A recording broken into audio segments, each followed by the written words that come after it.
Boa noite a todos. Boa noite. Sejam todos muito bem-vindos. Acho que ninguém está vindo pela primeira vez, então sejam bem-vindos de volta.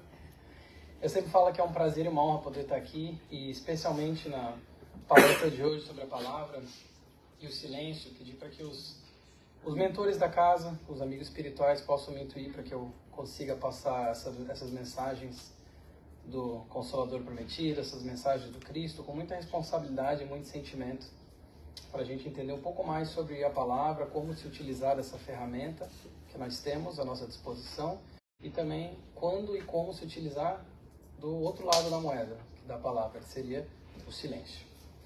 E aí eu pedi aqui, hoje nós demos a mensagem número 90. Semana passada a Denise estava aqui, ela leu a mensagem número 89 do Vida Feliz. Acho que a maioria das pessoas estava aqui semana passada.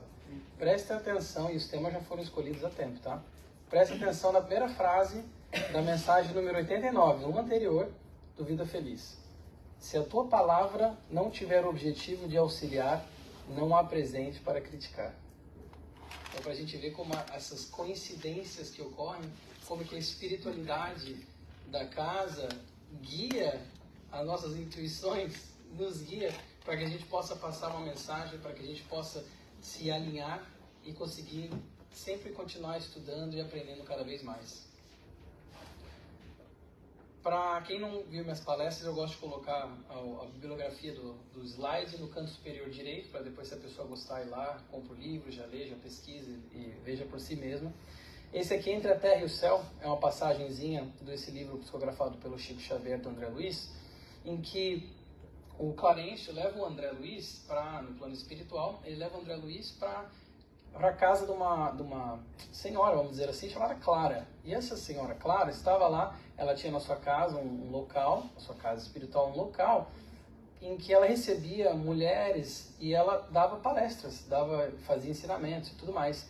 E o Clarencio então leva o André Luiz para esse local para sentar lá e assistir o que ela tinha para passar. E ela estava justamente passando sobre coisas, ação e reação, e sobre a palavra. E ela vai dizer o seguinte, e ela fala isso na sua exposição. E o André nos relata: a palavra, qualquer que ela seja, surge invariavelmente dotada de energias elétricas específicas, libertando raios de natureza dinâmica. E o dinâmica aqui passa uma conotação de uma coisa que não é imutável, uma coisa dinâmica, uma coisa que se altera. Então esses raios que são englobados através da palavra são dessa natureza dinâmica, eles têm esse poder de transformar, de modificar, de agregar, de destruir. Então essa parte, o primeiro ponto interessante aqui é entender que a palavra é dotada então desses raios de natureza dinâmica. A mente é um incessante gerador de força, por intermédio dos fios positivos e negativos do sentimento e do pensamento, produzindo o verbo, que é sempre uma descarga eletromagnética regulada pela voz. Então, nós temos então a questão do pensamento, a nossa mente como esse incessante gerador de força. Olha as palavras que a Clara utilizou. Que, por intermédio desses fios positivos e negativos do sentimento e do pensamento, produz o verbo, que é essa descarga, então, de novo se utilizando essa questão elétrica, né? Essa descarga através do verbo que vem da nossa mente, nós temos o pensamento, aliado ao sentimento, colocamos então em palavras. Por isso mesmo, ela vai continuar. Em todos os campos de atividade, a voz nos tonaliza a exteriorização, reclamando apuro de vida interior, uma vez que a palavra, depois do impulso mental, vive na base da criação. É por ela que os homens se aproximam e se ajustam para o serviço que lhes compete, e pela voz, o trabalho pode ser favorecido ou retardado no espaço e no tempo.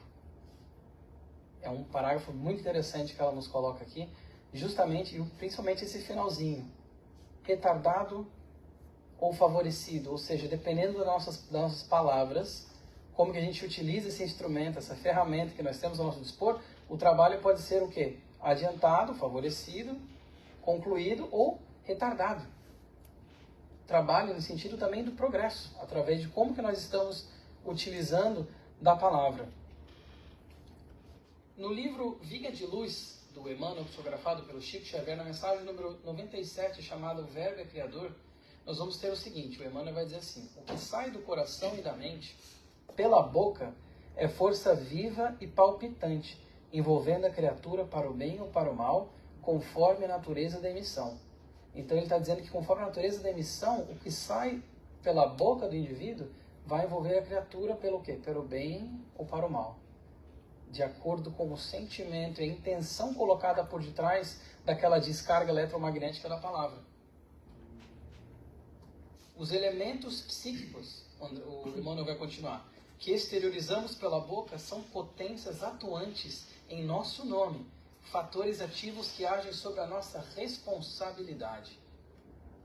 A nossa responsabilidade. Nós somos responsáveis sim por aquilo que sai da nossa boca, por aquela descarga eletromagnética que começou como impulso aqui e depois foi transferido, exteriorizado. E o Emmanuel vai falar justamente isso.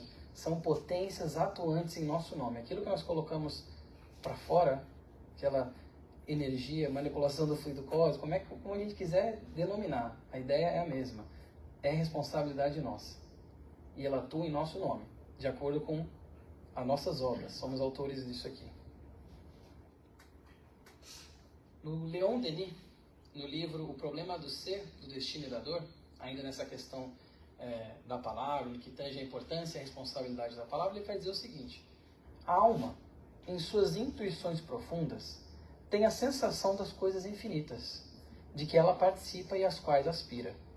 Seu destino é vivê-las e gozá-las cada vez mais, mas em vão procuraria exprimi-las com o balbuciar da fraca linguagem humana.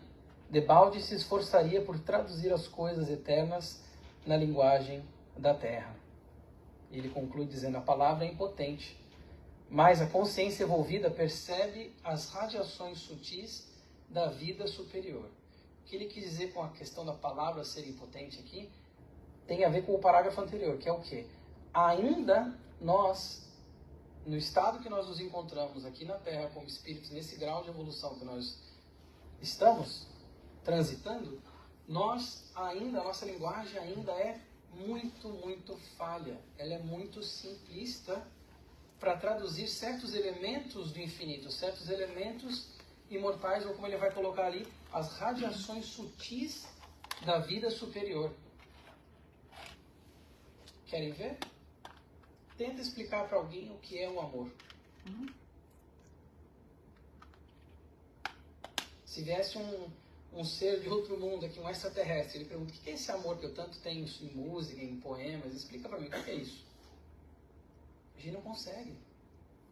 Ou alguém vai dizer: mas o Shakespeare, alguém consegue definir o amor, mas será mesmo que traduz exatamente aquilo que a gente sente? Quando a gente realmente ama? A palavra é insuficiente, o vocabulário é insuficiente justamente para que a gente transmita essas vibrações sutis que nós sentimos na nossa alma. Quando a gente é bem intuído, quando a gente pensa em Deus, por exemplo, que a gente sente como fagulha divina, a gente não tem como traduzir de fato o que é. E quantos livros psicografados a gente vai ver, psicografado pelo Divaldo, pela Ivone, pelo Chico, tanto faz, vários momentos a gente vai ver que eles falam assim, que foram coisas, o Leon Denis também, foram coisas que eles viram coisas lá que eles não conseguem traduzir para o livro, para a palavra. Coisas indescritíveis. Por quê? Porque a gente ainda tem esse engatinhar do nosso vocabulário. No livro da Esperança, do Chico Xavier, psicografado pelo Chico, né, do Emmanuel, no capítulo 24, chamado Verbo Nosso, tem essa mensagem que ele fala o seguinte: palavras são agentes na construção de todos os edifícios da vida. O verbo é a luz da vida, de que o próprio Jesus se valeu para nos legar o Evangelho renovador. Cristo, através da sua palavra, que falava com muito, com pouco, como espírito crístico bilionário que era, de bilhões de anos, né? Bilionário não disso, obviamente. Falava muito com pouco. Ele se utilizou da palavra também para nos deixar tantos ensinamentos, tantas parábolas, tantas coisas que até hoje a gente tem dificuldade em entender, que a gente ainda derrapa para conseguir compreender, quanto mais colocar em prática esses ensinamentos. E o Emmanuel vai dizer o seguinte, ele vai dar quase que uma prescrição agora, ele vai dizer assim: da palavra, né? No trabalho cotidiano, seja ele, ou seja, o verbo, seja a palavra, o verbo, seja ele natural quanto pão simples no serviço da mesa. Então ele está falando do verbo ter essa naturalidade, ter essa simplicidade, não sem os exageros. Nem muito menos, nem muito mais. Seja simples como o pão na mesa que alimenta. No intercâmbio afetivo, usemo-lo, o verbo, afeição de água pura, transparente, cristalina, que traz o quê? Sacia a sede, que traz coisas positivas nesse intercâmbio afetivo. Nos instantes graves, façamo-lo igual ao bisturi do cirurgião, que se limita prudentemente à incisão na zona enfermiça, sem golpes necessários. O Emmanuel, como sempre, um poeta. Essa parte, para mim, foi a que mais me marcou. Um bisturi de um cirurgião, que ele se limita à zona enfermiça. Ele não falou cutela do açougueiro, que às vezes a nossa palavra é como cutela do açougueiro. Mas não, que a nossa palavra, que o nosso verbo seja como esse bisturi, que vai ali, ó. Porque nos instantes graves, que é o quê? Momentos de discórdia. Ou momentos em que nós não concordamos com algo, que nós temos que nos expressar. Nesses momentos graves, sim, que seja como bisturi. Nos dias tristes, tomemos, por remédio eficiente, sem fugir à dosagem. Claro, porque se a gente se utilizar do verbo nos dias tristes também, fugindo da dosagem, nós vamos ter um desequilíbrio. Que a causa de muitos dos males é esse desequilíbrio. E justamente para a gente consiga utilizar o verbo, então, com essa o quê? Ser de uma forma comedida, de uma forma, ele está falando, equilibrada. É basicamente essa a mensagem. Nossas ações, eu falei isso um pouquinho antes, elas têm consequência. E nós somos responsáveis sim por essas ações. E o nosso verbo externalizado, o pensamento externalizado através do verbo, ele é sim de nossa responsabilidade. Ele é sim uma ação exteriorizada e cabe a nós sermos responsáveis por ela. Aqueles que nos rodeiam são atraídos ou repelidos por nós, dependendo de como usamos nossas ferramentas. O quê? O pensamento, o verbo, a voz, porque às vezes quando fala verbo, não é só o conteúdo também, é a forma que se passa aquela mensagem. Como que nós usamos as nossas ferramentas? Nós somos responsáveis por aquilo que nós temos. E ferramentas aqui, né? Pode pensar como inteligência, como uma capacidade monetária, como enfim, com várias coisas físicas, talvez, são ferramentas que nós temos a nosso dispor. E o nosso verbo também, porque se a gente for pensar na ação e na reação, e na responsabilidade que nós temos para com o nosso verbo, a gente imagina uma discussão, por exemplo, ou a gente imagina um momento ali um momento mais acalorado, mais, né? Quem que está perto da gente? A gente se esquece muitas vezes do plano invisível. A gente se esquece muitas vezes daquilo que a Joana falou. Por mais que não é exatamente parafraseando, tá? Por mais que não percebas, és exemplo para alguém. Ela falou isso no Vida Feliz, eu não lembro agora qual mensagem. O Emmanuel fala, milhares te acompanham os passos. Ele não falou um bocadinho, uma handful, ele falou milhares te acompanham os passos.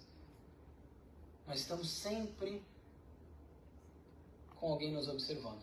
Quer a gente esteja consciente daquilo naquele momento ou não. Então, as nossas palavras, que são criadoras da realidade à nossa volta, estão sendo observadas ali em volta por quem? E aí a questão da ação e da reação.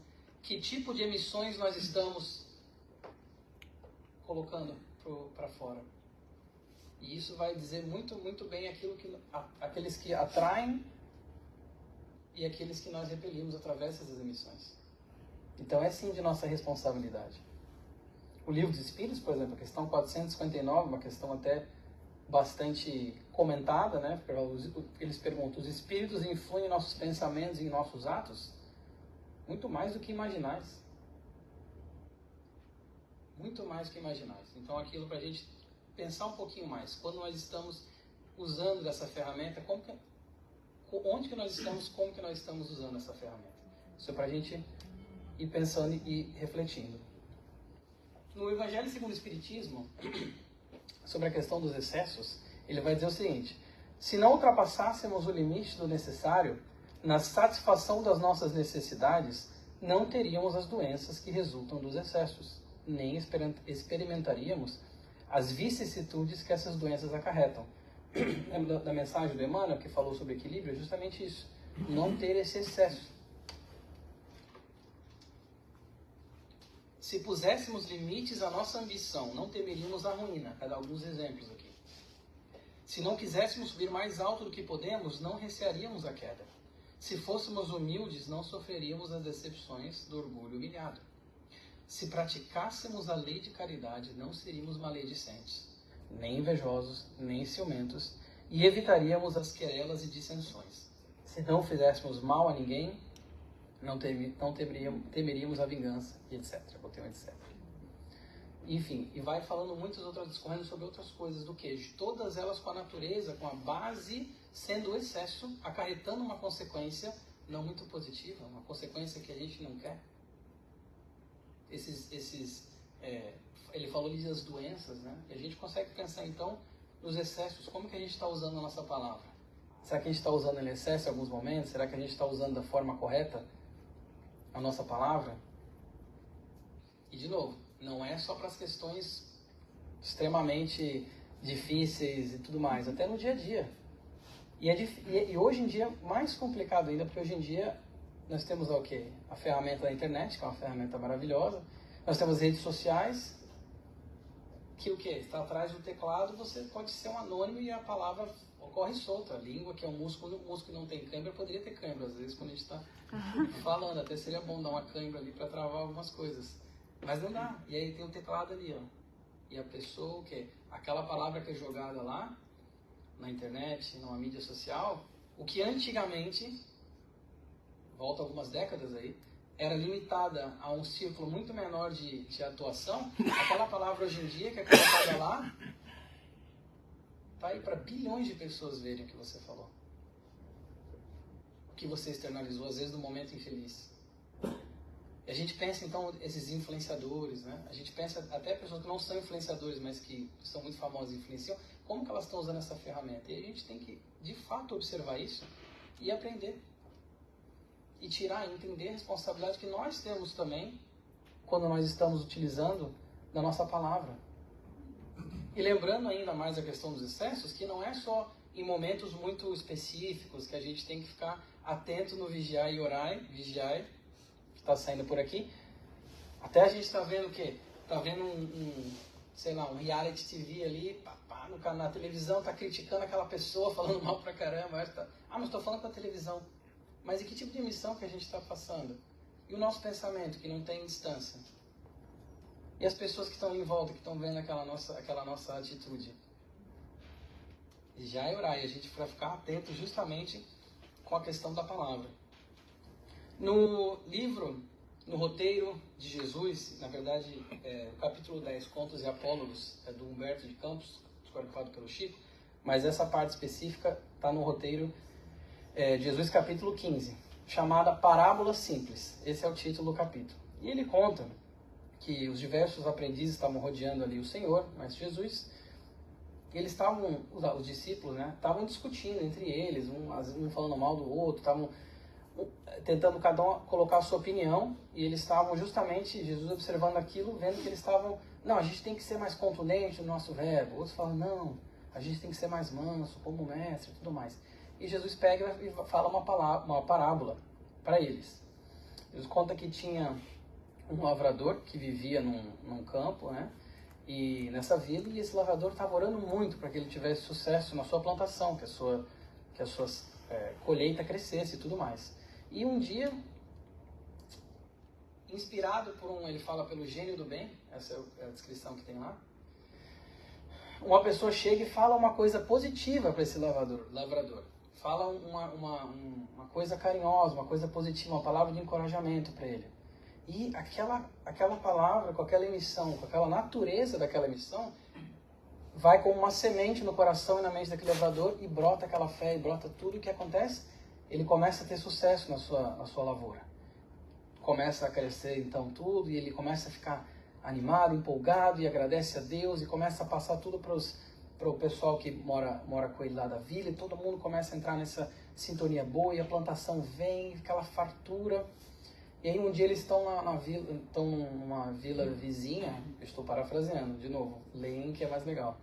Eles estão numa vila vizinha e eles fazem um comentário ali para uma senhora, um comentário completamente desnecessário, meio que, né, de chacota, assim, um comentário para botar a vila deles para baixo. Olha como a gente está crescendo aqui, vocês não estão crescendo nada aí, não sei. E o que acontece? Aquela semente foi plantada naquela pessoa e ela vai lá, coloca então aquela semente nos dois filhos, aquela semente não muito positiva, nos dois filhos dela. O que eles fazem? Eles vão lá e tacam fogo na plantação vizinha. E o que acontece? Quando eles acordam e veem que aquela plantação estava com fogo, eles vão justamente para os vizinhos lá e começa uma guerra e eles basicamente se destroem. E Jesus utilizou-se disso justamente para falar o quê? Uma frase de incentivo e bondade é um raio de luz, suscetível de erguer uma nação inteira, mas uma sentença perturbadora pode transportar todo o povo a uma ruína. Então ele fala de verdade essa questão de uma forma muito assim enfática, numa parábola simples, mas ele fala uma questão muito enfática de como às vezes uma palavra, uma frase que foi proferida, ela pode fazer germinar uma plantação ali interior não muito favorável. E o que vão ser as consequências disso? Olhem o efeito dominó que aquilo teve naquela parábola, o resultado final. Então ele falou justamente isso aí. O Emmanuel vai dizer uma coisa que ele fala legal. Ele fala: a campanha da paz começa com a caridade da língua. E justamente tem muito a ver com começa com a caridade da língua. Tem muito a ver com essa questão justamente da palavra e como a gente tem que estar atento com relação a isso. E no mensagem número 73 do Ceifa de Luz, ela é intitulada Falatórios. O Emmanuel vai nos dizer o seguinte: não nos esqueçamos, porém, do falatório maligno, que sempre forma em derredor imensa família de elementos enfermiços ou aviltantes, afeição de vermes letais que proliferam no silêncio e operam nas sombras. Raros meditam nisso. Olha só, eu sublinhei vermes, né? Porque olha de novo, Emmanuel, muito bom com as palavras, nos passando o quê? Esses vermes que proliferam no silêncio e nas sombras, ou seja, aquela coisa que vai se construindo sem a gente estar notando, que vai crescendo sem a gente às vezes estar notando uma palavra de uma energia mais baixa, uma coisa assim. Não será porventura, ele continua, o verbo desregrado, o pai da calúnia, da maledicência, do mexerico, da leviandade, da perturbação? Deus criou a palavra, o homem engendrou o falatório. O homem engendrou o falatório, Deus criou a palavra. A gente tem essa ferramenta à nossa disposição, mas o falatório não foi Deus quem criou, foi o nosso mau uso dos instrumentos, das ferramentas ao nosso dispor. E o Emmanuel vai continuar dizendo assim, ó: se o álcool embriaga os viciosos, aniquilando-lhes energias, que dizer da língua transviada do bem, que destrói vigorosas sementeiras de felicidade e sabedoria, amor e paz? Como que o nosso verbo, como que a nossa língua pode criar coisas maravilhosas e também destruir coisas maravilhosas, às vezes sem a gente nem ter consciência daquilo que a gente está construindo ou destruindo através das nossas palavras. Se a gente for na Bíblia, tem algumas passagens sobre a questão da palavra também. Em Mateus a gente tem o seguinte: com o critério que julgardes, sereis julgados. E até no Tiago, no capítulo 4, vai falar: aquele que julga, não lembro exatamente a passagem, mas aquele que julga, ele não é mais observador da lei, ele passa a ser juiz. E nós não somos juízes. A gente não tem o poder de julgar ninguém. Mas se a gente está usando a nossa palavra para criticar, para dar aquela chicotada verbal, para dar aquela alfinetada, para tudo mais, a gente está julgando a pessoa e a gente está externalizando aquilo. E a gente não tem esse papel. Não é, em Mateus também, não é o que entra na boca que macula um homem. O que sai da boca do homem é que o macula. Isso aqui quando, nesse capítulo, que eles estavam questionando Jesus por que os discípulos não lavavam as mãos. Tinha esse costume na época. E ele fala justamente isso. Não é o que entra aqui que vai macular a pessoa. É o que sai da boca. De novo, Jesus com pouco falando muito. Né? O que sai da boca procede do coração, e é o que torna impuro o homem, porque do coração procedem os maus pensamentos, mortes, adultérios, fornicação, furtos, falsos testemunhos e blasfêmias. Olha aí, de novo a gente vê nessa questão da palavra, a questão do que aquilo pode acabar gerando. E a gente, na verdade, se a gente for pensar na questão do julgamento, né, a palavra sendo proferida com uma conotação, natureza de julgamento, a gente só se lembrar que nós não conhecemos aquela que aquela pessoa está passando. A gente não conhece a história daquela pessoa. A gente não conhece nem a nossa, eu vou dizer. A gente tem o véu do esquecimento dessa reencarnação por um motivo. Como é que a gente vai julgar uma outra pessoa por um ato que ela fez, por uma posição que ela adotou, se a gente não sabe o que ela passou nessa encarnação, muito menos em outras. Então a gente tenta se limitar, cercar a nossa palavra justamente para segurar isso. E na questão da maledicência, isso mesmo. Na questão da maledicência, tudo sob controle. Na questão da maledicência, tem uma parábolazinha que eu li que eu queria trazer para vocês, que tinha uma pessoa, uma moça numa vila, que ela gostava muito da fofoca, ela criticava, falava muito disso, julgava, tal. Nessa mesma vila tinha uma sábia, uma pessoa mais idosa, muito experiente, todo mundo falava que ela era uma ótima pessoa para você ir conversar, porque ela ajudava você a se melhorar, e melhorar todo mundo em volta. E aí essa moça, muito maledicente, gostava muito da fofoca, de falar as coisas, de espalhar essas sementes, foi lá falar com essa moça. Falou, ok, vou conversar com a sábia, vou conversar com essa senhora. Chegou lá a senhora e falou, olha, eu queria me melhorar, eu queria poder melhorar vários pontos de mim mesmo, né? De mim mesma. E um deles é essa questão que assim, às vezes eu tento, mas eu não consigo. Eu falo mal mesmo, eu critico e tudo mais. Eu não consigo me segurar. E eu queria parar de ser maledicente. Aí a sábia fala para ela, olha, então eu tenho um exercício para você fazer que vai te ajudar. Você não vai ser mais maledicente. Ela fala, ok, o que é? Mas você tem que confiar no que eu estou te falando. Você vai fazer o seguinte.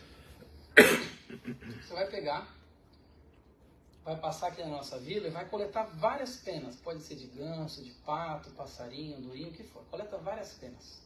E você vai pegar um saco e eu quero que você coloque todas as penas dentro desse saco. Tá, e depois? Não, aí você vai colocar todas essas penas dentro desse saco e você vem aqui. Ela passou lá 2, 3 dias coletando várias penas, não entendeu, mas fez isso, né? Trouxe um saco cheio de pena pra sábia. Aí falou, e agora? Aí a sábia falou, ó, tá vendo aquela montanha que tem ali em cima? Hoje está um dia com bastante vento. Quero que você suba lá e joga o saco de pena, descarrega ele lá na montanha. Sobe lá no pico e esvazia as penas lá. A mulher não entendeu muito, mas ela foi.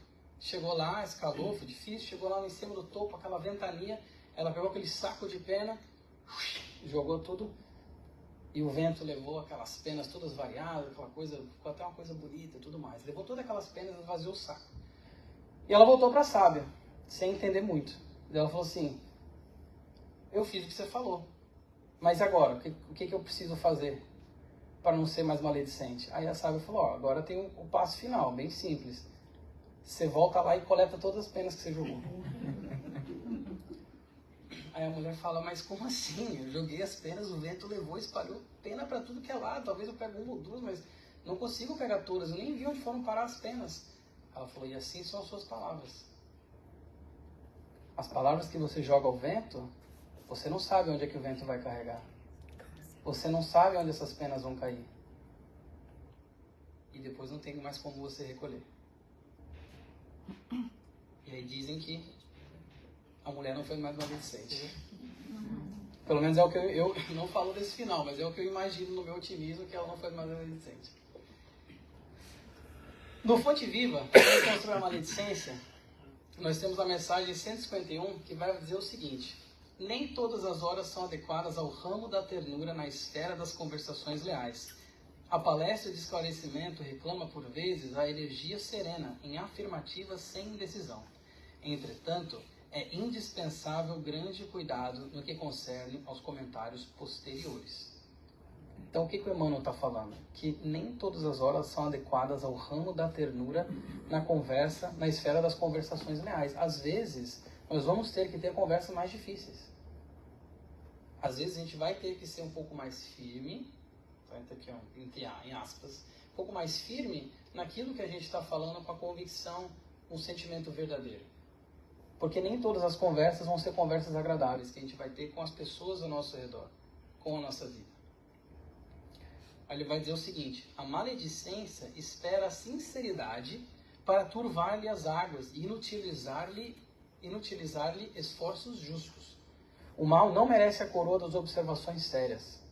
Atribuir-lhe grande importância nas atividades verbais, o mal, é dilatar-lhe a esfera de ação. Então, quando a gente atribui uma atenção, uma coisa mais baixa, um mal, a gente está dilatando a esfera de ação desse mal através do quê? Do nosso verbo, da nossa palavra. Porque a gente já viu que é o quê? Energia dinâmica, raios dinâmicos.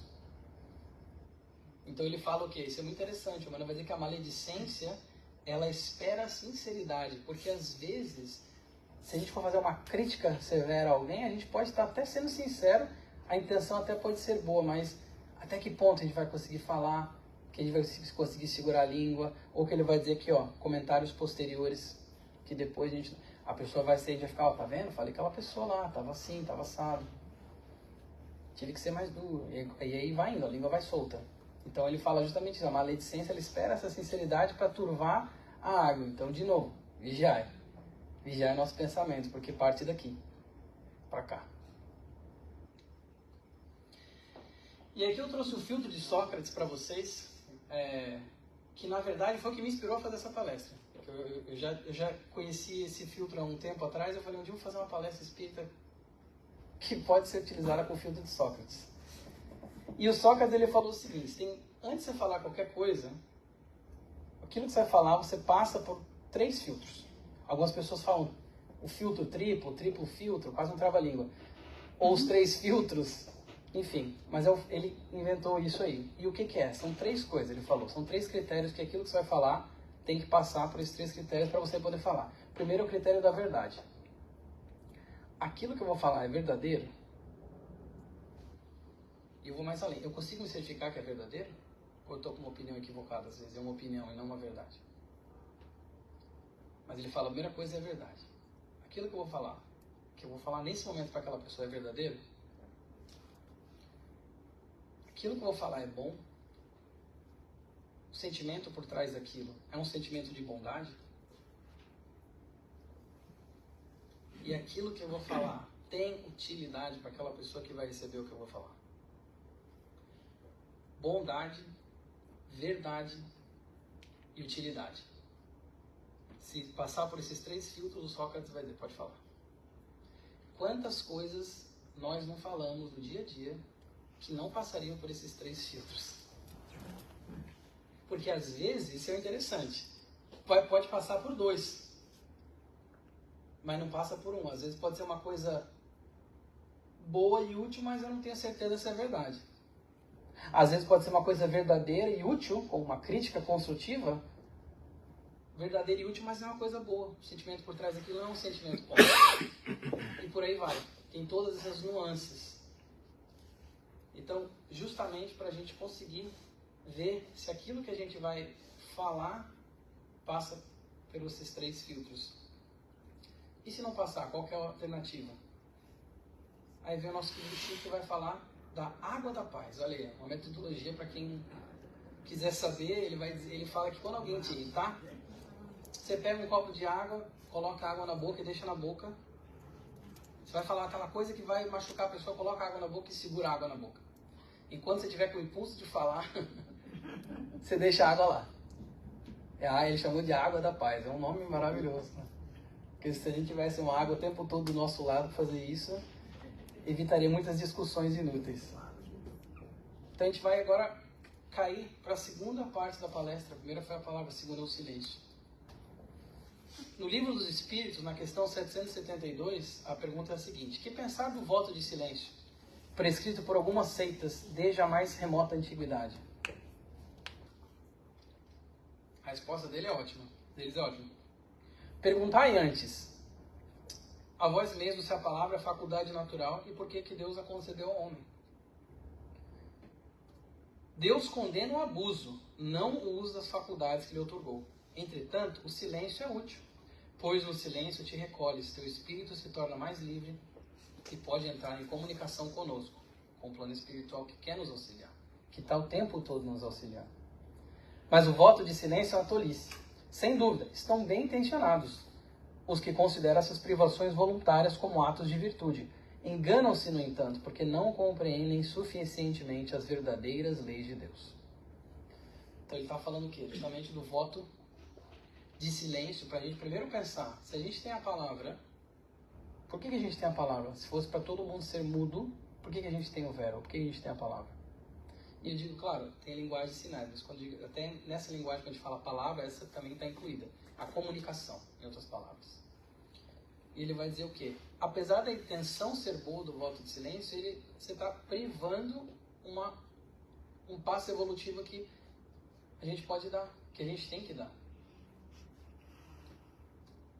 Na Joana de Ângeles, no Vida Feliz, ela vai dizer na mensagem 23, esclarece com calma e argumenta serenamente. Se o outro não leva em consideração os teus conceitos, silencia e entrega-o ao tempo, que a todos nos ensina sem pressa. Então, se a pessoa não te entender, ela fala, silencia e entrega ao tempo, que é o grande professor. As coisas que são para vir à tona, elas vão vir com o tempo. E olha só, 2 mensagens depois ele vai falar o seguinte: evitemos espalhar más impressões do próximo. Silencia ou elucida com bondade, evitando piorar-lhe a situação ou torná-la mais divulgada. Não és fiscal do comportamento alheio, nem podes imaginar se aquele equivocado de ontem não se encontra em processo de recuperação. Sejam tuas a opinião que edifica e a palavra que ajuda sempre. Fiscal do comportamento alheio, ela está falando. Muitas vezes a gente acaba caindo nesse papel, no impulso de ser fiscal do comportamento alheio. E ela fala justamente isso. A gente não pode imaginar, a gente não consegue imaginar se aquela pessoa é um equivocado em recuperação. A gente não sabe a trajetória da outra pessoa para a gente ficar utilizando a nossa palavra como julgamento, como fiscal do comportamento daquela pessoa. Seja qual for a dificuldade em que te vejas, aqui é do Ceifa de Luz, mensagem número 6, intitulada Em Ti Próprio.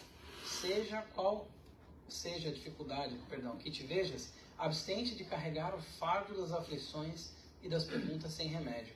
Penetra no silêncio da própria alma, escuta os pensamentos que te nascem do próprio ser e reconhecerás que a solução fundamental de todos os problemas da vida surgirá de ti mesmo.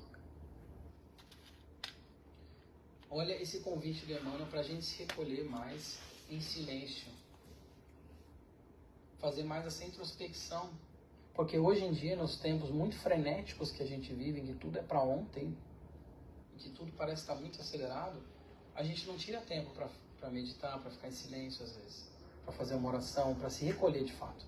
E ele está dizendo aqui que os problemas, a resposta já está aqui. E se a resposta não está aqui, quando a gente estiver em silêncio e a gente for fazer uma oração, a gente vai ser intuído. Porque tem sempre como é que o Emmanuel fala? Anjos pululantes que estão a todo momento nos ajudando, prontos para nos ajudar. Prontos para nos intuir com aquilo que a gente precisa. Basta que a gente consiga sintonizar. No livro Intervalos, o Emmanuel vai dizer o seguinte: no silêncio do Espírito, os pensamentos do céu iluminam os pensamentos da terra, e vozes benevolentes e sábias nos falam aos ouvidos, através do verbo inarticulado da inspiração. O verbo inarticulado, olha que jogo de palavras sensacional. Da inspiração, porque como a gente já viu com o Leon Denis em alguns slides anteriores, essas coisas mais sutis da alma, a gente não consegue verbalizar e colocar em palavras, mas a gente sente. Quando a gente se conecta, a gente de fato sente. Quando a gente é intuído, a gente de fato sente. E Jesus destacava também a prudência e a ponderação, assinalando a riqueza do silêncio que nos compete usar nas lutas da vida em favor do êxito de nossas próprias tarefas. Então a gente utilizar o silêncio. Permanece discreto, esse aqui já está na Vida Feliz. Permanece discreto diante dos maledicentes e injuriosos, que te testam as resistências, trazendo-te mensagens infames, a fim de levarem a outra distorcidas as tuas palavras.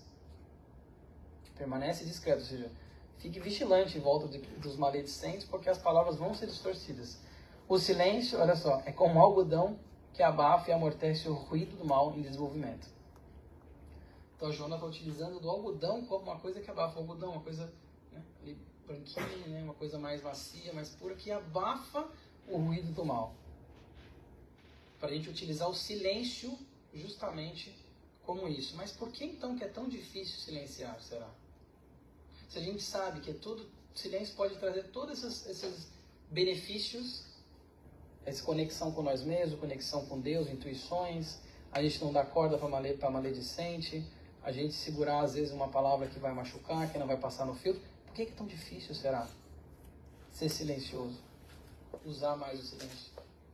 Porque nós estamos evoluindo ainda.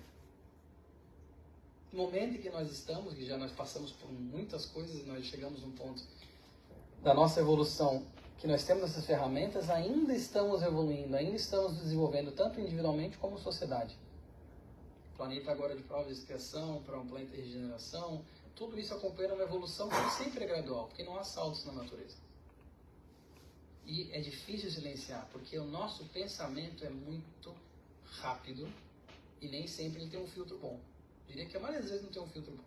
E aí vem de cá para cá. Como eu gosto de falar na palestra que eu dou sobre a responsabilidade do pensamento, quer ver quão difícil é controlar o pensamento? Eu vou dizer para ninguém aqui pensar num urso polar. Não pensa no urso polar, não pensa no pelo branquinho, como é que seria passar a mão, aquele pelo, ninguém pensou, porque todo mundo aqui é espírita já, né? Já consegue controlar o pensamento bem, né? E vocês estão rindo, o que aconteceu? Justamente, então você imagina, vocês não têm controle do que está saindo da minha boca aqui. Eu falei uma imagem, vocês já projetaram ela aqui, às vezes isso vem muito rápido para cá. Porque nós ainda estamos adquirindo esses filtros que vão nos permitir que a gente se eleve e as coisas sejam menos dolorosas no nosso caminhar individual e intransferível da nossa evolução. Porque pensa de novo na parábola das penas, quantas penas a gente joga e a gente não consegue buscar de volta. E que tipo de consequência que essas penas já não tiveram nas nossas múltiplas encarnações. Para fechar a nossa noite de hoje, eu trouxe aqui um poema da Meimei, psicografado pelo Chico Xavier. Eu não vou ousar parafrasear esse poema. Então eu vou ler esse poema para vocês. Chama A Melodia do Silêncio. Repara a melodia do silêncio nas criações divinas. No céu, tudo é harmonia sem ostentação de força. O sol brilhando sem ruído. Os mundos em movimento sem desordem. As constelações refulgindo sem ofuscar-nos. E na terra, tudo assinala a música do silêncio, exaltando o amor infinito de Deus. A semente germinando sem bulício. A árvore ferida preparando sem revolta o fruto que te alimenta. A água que hoje se oculta no coração da fonte para dessedentar-te amanhã. O metal que se deixa plasmar no fogo vivo para ser-te mais útil. O vaso que te obedece sem refutar-te as ordens. Que palavras articuladas lhes definiriam a grandeza? É por isso que o Senhor também nos socorre, através das circunstâncias que não falam. Por intermédio do tempo, o sábio muda. Não quebres a melodia do silêncio, onde tua frase soaria em desacordo com a lei de amor que nos governa o caminho. Admira cada estrela na luz que lhe é própria. Aproveita cada ribeiro em seu nível. Estende os braços a cada criatura dentro da verdade que lhe corresponda à compreensão. Discute aprendendo, mas porque desejes aprender, não precisas ferir. Fala auxiliando, mas não te antecipes ao juízo superior, veiculando o verbo à maneira do azorrague inconsciente e impiedoso. Não saiba tua mão esquerda o que deu a direita, disse-nos o Senhor. Auxilia sem barulho por onde passes. Recorda a ilimitada paciência do Pai Celestial para com as nossas próprias faltas e ajudemos, sem alarde, ao companheiro de romagem terrestre, que muitas vezes apenas aguarda o socorro de nosso silêncio a fim de elevar-se à comunhão com Deus.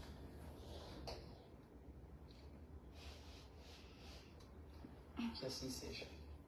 Francisco.